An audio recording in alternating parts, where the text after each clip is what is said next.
Are you a fan of open world RPGs? What about running your own mercenary company? Do you like building a little army made up of wolves and rats? Well, boy, do I have the game for you. Wartales, ladies and gentlemen. Medieval open world RPG with turn-based combat, a fairly robust skill system, and copious amounts of immersive mechanics that keep you coming back time and time again. You'll make your way through the lands fighting bandits, exploring tombs, and laying waste to rats' nests, all while building up your band of hardy soldiers that each have their own playstyle and quirks. The combat is engaging, diverse, and never really gets old. The exploration and world map events are numerous, so traversing the map never gets old, and you can even kill your own dudes, so they never get old. Win-win! So sit back, relax, put your feet up, get a massage, and join me on my joyous journey in this fantastic experience that is Wartales. Well, hello ladies and gents, Jarek Defiler, the Patient Gamer here, back again. Yeah, been a while. Between having a household full of sick women and having to evacuate from the Eaton Canyon wildfires, I haven't had a moment to sit down and put out another video for quite some time. Woe is me. But we're here now and I won't bore you with my adventurous last couple months because there's more important things to cover, like video games.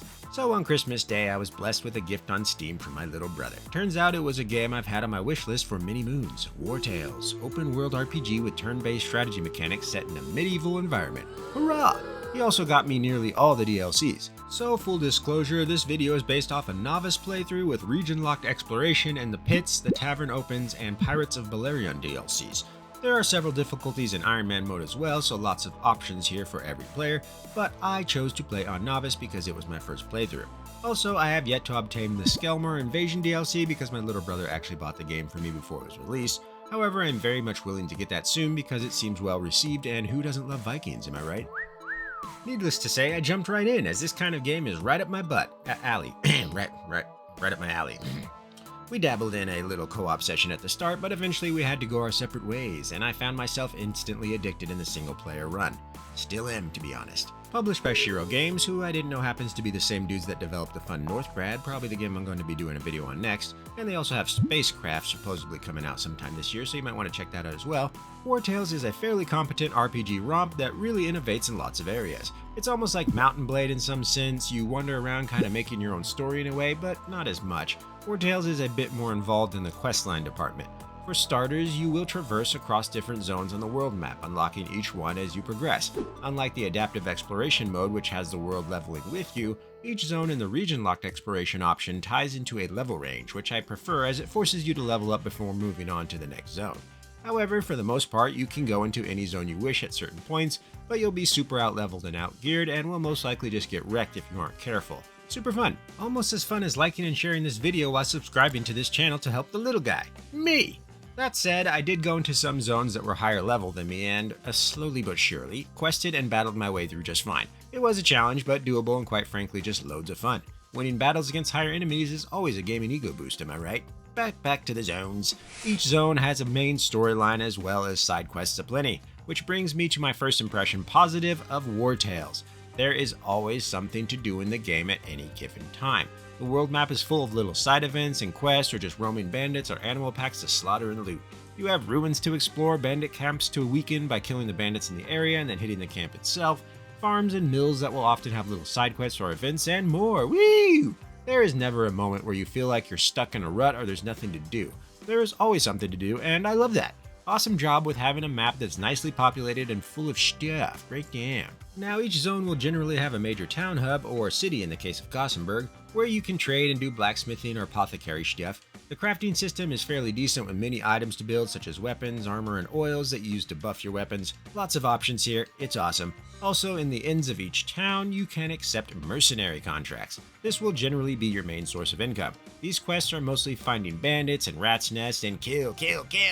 Nothing too fancy, it gets the job done. There will also be a few missions that might have you get intel to another zone, or bring a certain trade good to another zone as well, but those tend to be rare or just one-offs, most likely to tell you you're ready to go to the next area or something.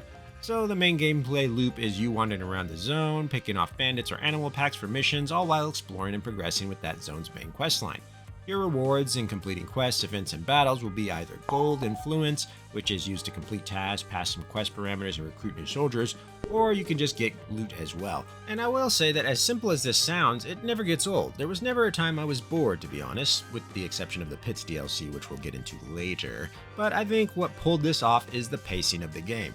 It has a perfect balance of progression and downtime between battles as well as leveling your soldiers. It all moves along rather nicely, partly because you set the pace yourself, but also you have a plethora of ways to keep the progression going so you aren't pigeonholed into grinding a very specific fight or quest. Love it! And speaking of leveling your soldiers, there is a lot of depth and build diversity here. You got your archers, crossbowmen, axemen, macemen, and swordsmen too. With the exception of the archers and crossbowmen, all use either one or two-handed variants of their given weapon specialty, as well as dagger and fist weapons for the rogue and pugilist specialties, which are really gnarly in the utmost positive sense. Each class has 3 subclasses that you can spec into and then build around, allowing for some pretty nice variations. Although appearing simple on the surface, there is actually some pretty nice depth to this system, especially when you get into class synergy and unique items that can really beef up a build. But more on that later. I'm a little tease. You can build your company by recruiting soldiers and inns, putting up help wanted signs, purchasing prisoners in jail, some random events where they might just ask to join you, or just capturing enemies in battle and converting them to your side, which is actually really cool. Albeit those enemies won't have a full skill tree, but they tend to be very strong by default, with unique perks you can't find on regularly recruited soldiers. Really cool stuff. And on top of having regular human soldiers, you also have the fun feature of being able to capture animals and have them join your company. Wolves, boars, mole rats, plague rats, and bears are all welcome if you got the rope to tie them up. These too will have their own skill trees and tiers. For instance, alpha wolves are the bigger, better wolves compared to the regular ones, and big sows are the better, stronger boars. So keep that in mind when capturing them. You can also purchase ponies, either using them to increase your map movement speed and carrying capacity, or you can turn them into war ponies, deck them out in pony armor, and have them run around the battles pony trampling fools while pony buffing your dudes. Super fun! Now there is permadeath for your unit, so keep that in mind. As you can see here, I lost the great Sir Farts-a-lot, my first mole rat to join the ranks and unfortunately the first to go. But hey, pretty neat how you can have a little funeral for your dead when you bury them. That said, I only lost a few animals, saves coming any other time, as I had zero desire to re-level certain human members of my party given their class importance when fighting in with the rest of the company. But I only had that issue like 1 or 2 times playing on novice settings. But for those who play these games for the challenge, unlike yours truly, be warned that you have to be cautious on them harder difficulties lest you find your company a shell of its former self. However, you can circumvent this by simply having a gigantic army. I have about 50 guys in my company right now. Apparently, after reading some discussion boards and threads on the topic, that's a fairly high number. What can I say? I'm an in-game social slut and I like having options and a meat grinder effect. But most players I saw seem to hover around the 7 to 15 size parties. Beauty about this is that it doesn't seem to matter too much because the game is fun either way and will adjust to your party size. I had a small company to start and it was just as fun as having a large one, albeit a bit more difficult. So that's a huge plus in this regard. You can build your own company however big or small as you wish, with basically little to no penalties. I'm at the point where I win every battle without even taking a hit for the most part because all my guys get to go first before the enemy, which means I slaughter them all before they can react. Some people might find this style boring. Personally, I love it. I don't play these types of games for a challenge. That's what I play PvP games or Dark Souls for. Nope, I play these open world RPGs for immersion and crafting a story of my own. So being an absolute devastating powerhouse of a mercenary company that just mows down its enemies is super fun for me. Each to their own here. Beautiful thing is, Wartale caters to virtually every type of player, so no worries there, yay! And combat isn't anything to sneer at here. The AI in combat is very competent. Even in novice difficulty, there is some challenging foes you come across, but for the most part, they seem fair, except some arena battles which I'll get to in a bit. So yeah, the turn-based combat is really good and doesn't get old. But if there are times where you just want to rush a battle, then generally once you get the enemy's morale down to a certain level, they'll want to flee and you can choose to allow them or not. Allowing them to will end the battle with you as the victor. However, you won't get as much spoils and loot than if you choose to finish them all off. Now let's circle back to the different classes and perks and whatnot. Upon first glance, this appears to be simple but serviceable. However, as I said, this is a fairly deep system. You can do some really cool stuff with the right build, especially if optimized by a unique weapon or armor piece. Take my boys Taurus and Klaus for example. These are my two-handed axe warriors. But as I said before, each class has a subclass or specialization. In the case of Klaus, he's a berserker, whereas Taurus is an executioner. Now each specialization will grant a different skill, but other than that, the rest of the class perks are all the same, with you only being able to pick one per tier. So with Klaus and Taurus here, I built them to mainly run together in the battlefield so they can synergize. With Klaus's battle cry ability, I can boost up all the allies in the area, giving Taurus, among others, a nice big damage buff. I then use Taurus to go and use his challenging shout to pull in all enemies around him. This leaves them in close enough range to hit them all with his executioner skill, Cutting Maelstrom, which I also upgraded because you can upgrade every perk and skill in the game to add a second effect. In this instance, if Taurus lands a killing blow with the ability, he will attack again. But you also have some items that makes this even better. So Taurus has the unique Splitter Axe that has a big AoE attack that adds the Bloodshed debuff. This is great for finishing off any enemies that manage to live through his Cutting Maelstrom, which is usually none. And on top of that, he has a helmet that grants him the Bandit's Focus skill, which increases his critical hit chance by 20%. This gives him over 40% crit that may proc on every single hit. So when you can hit 5 to 6 enemies with Cutting Maelstrom, which then equates to 5 or 6 swings, all crit buff, which then equates to an additional swing for a fatal blow, it looks like this.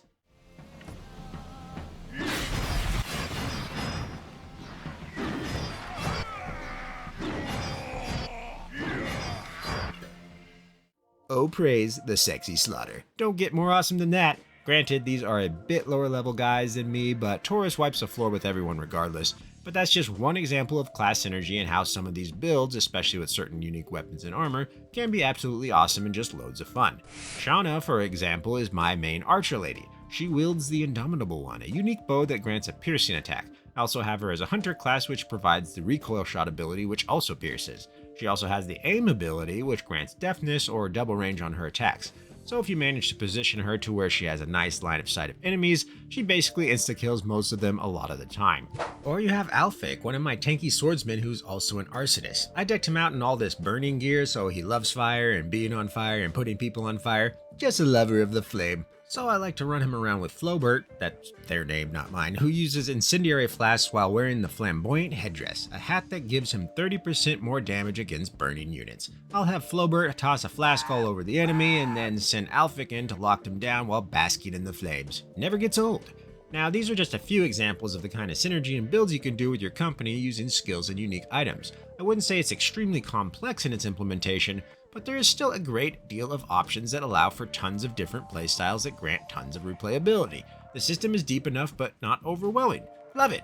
And as I mentioned before, you also have certain classes that you can capture that have other synergies that you can't find among standard recruited units. For instance, I imprisoned and then converted a few tracker type units and have them run around with my wolves and boars because they have really good synergies with animals. Such as Benatas here, who has the ability to heal the nearest animal ally as well as getting a 50% damage bonus against enemies that are engaged with animals. And that's not even mentioning her chaotic poise that grants her 30% damage reduction while engaged. Ooh. As far as I can tell, you can't get these perks from regular recruits. You can only get them from specific enemies you capture and then convert. And there's quite a few different types depending on the region you're playing in. It's really cool and I was pleasantly surprised when I stumbled upon this mechanic. More things to love. And don't forget, your animals have their own skill trees as well, so plenty of options here when it comes to unit builds. Now, actually managing your mercenary company is a game in and of itself. You have to feed your people, keep them happy, manage their relationships with other members of the company, and give them professions to contribute to the overall well-being of the company. You also have the perk system for your entire company. These are purchased with knowledge points that you obtain by exploring or researching stuff with your scholar or by completing certain quests. And there is a lot of them. You can increase your company's movement speed on the map, unlock various crafting options, or turn everybody into cannibals. Hooray! Tons of stuff to level here and they're pretty significant. Now there's quite a few professions you can have and multiple people can do the same one. You can also have one person do multiple professions, but they can only use one at a time and each time they switch the other reverts to the base XP of that level. Meaning if you were only halfway through Journeyman and you switched, then you would lose that 50% XP and have to level from the beginning of Journeyman. But if you're a master, then you won't lose anything.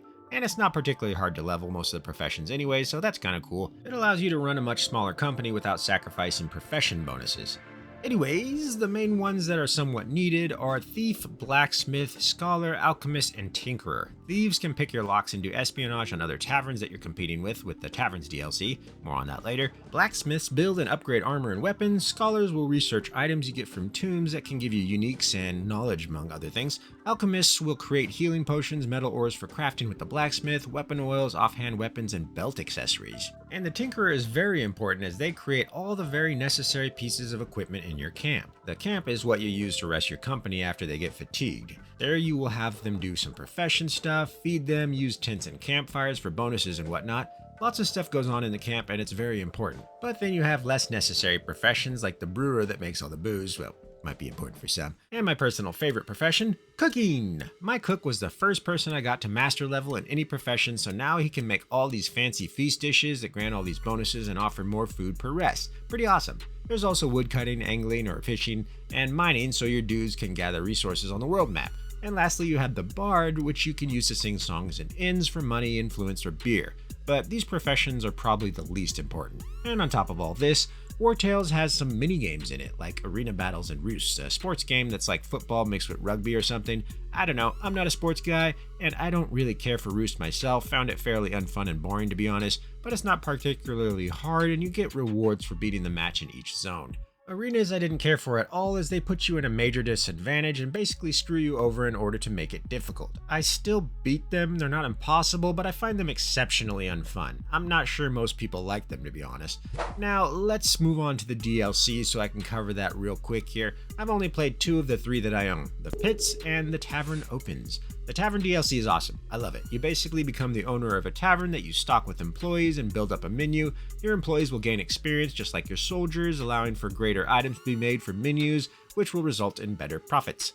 You can then spend these profits on beefing up the tavern even more, allowing for better patrons and stats such as comfort, security, and prestige. It's also a good way to make money as you can withdraw funds from the tavern coffers, albeit with diminishing returns. Nice to see small businesses represented. So it's a great way to have a supplemental income, and the taverns can be moved to higher level zones that allow for a larger space where you can move in and put more goods like furniture, decorations, and whatnot that all boost things like sales, security, comfort, etc. You also get little options from your patrons and bonuses if they like your tavern, like they might give you some decorative pieces you can hang on your walls that give you a security bonus or something. Pretty cool, and it's nice that you can become a pillar of your community. You can also have thieves that you employ go out and commit espionage on your competitors. I didn't have the opportunity to try this out because my tavern was always top of the line and just really good, and I never had the chance to actually get a good thief, so I never bothered, but it's a cool mechanic nonetheless. Breakdown. Now the Pits DLC is fairly frustrating. These are basically an underground black market with arena fights. The thing is, these fights are more puzzles than just straight up fights, and if you're somewhat familiar with my channel, you'll know I hate puzzles, especially when they're in my RPGs, damn it. I find them frustrating more than fun, I can't stand them, my brain simply isn't designed to solve puzzles or riddles. So when I discovered that the pits were more like the fights in Thronebreaker The Witcher Tales, I was fairly disappointed as each fight you generally have to figure out what sequence you have to activate traps and lure enemies in rather than have a superior strategy or tactic like the rest of the game. Many of the enemies will have a major advantage over you as far as stats are concerned because you are meant to beat them in a very specific way. This is kind of the same with the game's original arenas, albeit not as egregious. They're more puzzles than anything, and I fucking hate them. The Pits DLC might not be worth picking up unless you enjoy that puzzle type of gameplay that breaks away from the traditional combat of Wartales. Now, the Pirates of Belerion DLC I've yet to dip into that much, but it allows you to man a ship and discover new territories and factions. It seems pretty dope, I just haven't gotten around to it. I did fix up a ship and took it sailing a bit, but it felt like this was going to be one giant grand adventure given the size of the sea you can sail on. So I decided I wanted to continue clearing out the land zones before I tackled that bit. But from what I saw, it seems pretty awesome, and the average review claims it's the best DLC up until Skelmar was released, so break down. Okay, Wartales, fucking awesome ladies and gents, but not perfect, no siree. There is quite a bit to criticize here, so let's dip more into that. For starters, performance. I would expect a turn-based strategy game with fairly minimalistic graphical style to run pretty good on my rig, but a lot of the time it just doesn't. This is at its worst when there's lots of lighting in the game or asset clutter, like in the major city of Gothenburg where you have lots of people walking around in tons of buildings. Here, when I was fighting the troop of guards that was very large, the game's frame rate would just dip down into the teens. This wasn't good. And there's also this issue where sometimes after you end a battle, the game will stutter during the loot screen as if they're trying to catch up. This will take several seconds and it happens quite often. You can't click on anything until it's done. Pretty annoying. I did have a few crashes here and there, but those were few and far between. But yeah, overall performance is an issue at times, so keep that in mind. Now, as I said before, some of the arena fights can be downright frustrating and you're probably better off just out-leveling your opponents and then coming back to beat them, which kinda sucks. But be sure to read the rules of the arena and your enemy's perks because that is very important to win the fights. But still, some of them just had me gritting my teeth. That could just be a me problem to be fair, but a lot of other people were complaining about this as well. In one zone, there are these towns called Cursed Villages, where you have to pick a select few of soldiers to try and sneak around in them while attempting to make as little noise as possible. If you make too much noise, you're forced into a fight with these plagued people that are basically zombies, and it forces you to use this mechanic where you have to use an action to search for a way out. This was one of the least enjoyable experiences I have ever had in a game. If you go into the village with only a few people and you get caught, which is fairly easy to do, you will pretty much lose the fight every time because you have to choose between attacking the plague-ridden or searching for a way out, because both of those are on the same action per turn. With each round, more plague-ridden join the fight, eventually ramping up to the point where you're just overwhelmed and killed. Not fun in the slightest. So to circumvent this, I just sent as many of my guys as I could, full armor, full noise, so every time I moved to explore a new building, I would just go into a fight and then spam the look for an escape button so that we eventually would get out on round 2. Not the way the game was intended, but the most optimal for me. And this ties into the same problem I have with the arena fights, in that the game sometimes tries to force you into playing a very specific way, and whenever it does this, it fails and leaves you frustrated and often bored. But I will say that these incidents aren't that prevalent and can mostly be avoided if you wish. But if you're a completionist and don't care for this type of gameplay, just be prepared for a rough time every now and then. Moving on. Like I also mentioned earlier, when you get a big company going and you have fights against just a few people, you will find yourself just ending turn over and over and over and over and over on each member of your crew one at a time, so you can get to the next round, because most of them won't be able to reach the enemy because they're on the other side of the battlefield. This is extremely tedious and annoying. It would be nice if they had an end round option so you can just skip ahead rather than having to manually go through your entire army. Just bleh. Okay, also have to mention this. They have puzzles in the tombs that you explore. I hate this shit so much. Developers, please stop putting puzzles in my RPGs, or give us dumb people an option to skip or something. Or at the very least, keep them Skyrim level of difficulty, something my 8-month-old could solve, because I can't stand trampling around a tomb, fighting creepers and mole rats just to stumble across this shit, and having to call my wife back into my office for the umpteenth time so she can solve it for me. Ugh. There are quite a few bugs also that have apparently been around for quite some time in Wartales. For instance, there's a perk called Optimized Gear that applies 10% guard and armor bonus to your troops. However, there is a bug that causes this to be applied to the enemy as well. Sometimes you will come across bosses with like 10 times your armor with this perk. That makes them basically unkillable. So I just avoided getting this perk altogether because it's irreversible and I didn't want to risk the bug affecting me, as it can come up anytime in the playthrough. That's when I pull out my Al Pacino and say, fuck that! Other bugs include not being able to complete quests, NPCs missing, items missing, quest icons being in the wrong spot, among others. Luckily, I haven't ran into too many, and the ones I have weren't game-breaking, but they are there. Just depends on how lucky you are, I suppose. That said, one bug that I would get on a consistent basis is an audio issue where it would swap the gender vocals on any given character. So when a character gets hit or killed in battle, they let out a moan or a cry or whatever, but a lot of times the male characters will let out a woman's cry, and the female characters will let out a man's cry. It's not game-breaking, mind you, but definitely immersion-breaking, and it's in pretty much every single battle. Weird. So there you have my main criticisms, ladies and gents. Buyer beware and all that. But don't let the negatives fool you, as they are completely outweighed by the positives in my opinion. Wartales is a fantastic RPG. It's highly innovative and unique, and for the most part gives the player a great deal of freedom in player choice. The pacing is phenomenal, the combat is stellar, outside of the arenas and pits anyways, and the progression is on point and not too grindy. The game has a charm to it, with unique NPCs and dialogue that offers a decent amount of immersion, and the overall gameplay loop is addicting and accommodating. So yeah, I highly recommend Wartales, my patient gaming friends. So give it a go if you dig open world RPGs like Mountain Blade or Kenshi. And usually at the end of my reviews and first impressions, I like to give a taste of the game's soundtrack, but they aren't selling it on Steam, so no luck. I'm sure I'll be able to find it online sometime later, but as of today, no luck. Still, it's pretty good. It kind of gives me like Witcher 3 vibes, you know what I'm saying? Either way, this video has gotten way too long, I'll tell you what. Let's end it here. And let me know what you guys think. Wartales something you're interested in? Do you like puzzles in your RPGs? What about puzzle puzzle battles? Let me know in the comments. Thanks for watching my humble yet succulent video. Be sure to like, share, and subscribe if you'd be so kind, and hit that notification bell to stay tuned for more awesome patient gaming content.